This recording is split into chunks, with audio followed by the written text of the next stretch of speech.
आहे का खिवणी खिवे खिवण तव्हांखे ख़बर छा आहे जेका बिजली चमकदी आहे बारिश जे वक़्तु का खिवणी खिवे घणी आहे मौत खां पोइ न आज़ू ॿिए जी मौत खां पोइ न आज़ू ॿिए जी ज़िंदगी हीअ ई घणी आहे विॼ हूंदी त ओलड़ो थींदो विॼ हूंदी त ओलड़ो थींदो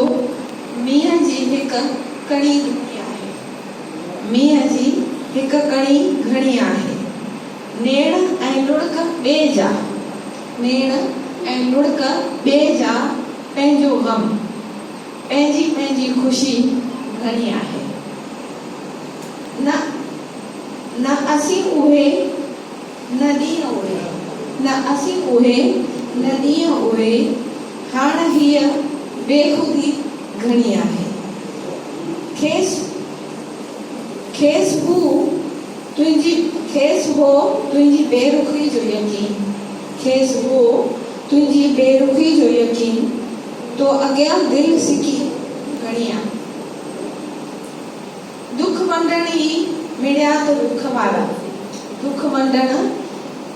ई मिड़िया त दुख वारा आहे ख़ुशी घणी आहे शाम दुनिया ब आह शिव जी बारात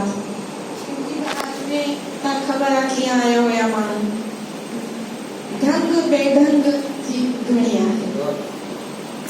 नारायण श्याम खे अक़ीदत पेश करण खां पोइ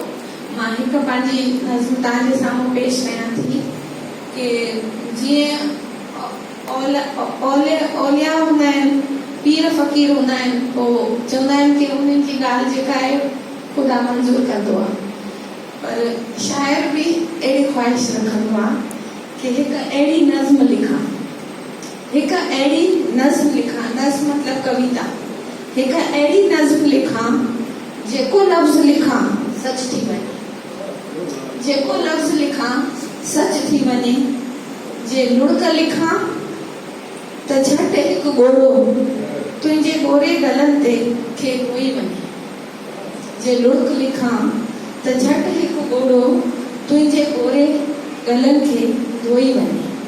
मां आ लिखां तूं अची वञे मां ॿे लिखां तूं अची वञे मुंहिंजे साम्हूं मुंहिंजे कुलनि ते रखी पंहिंजो मथो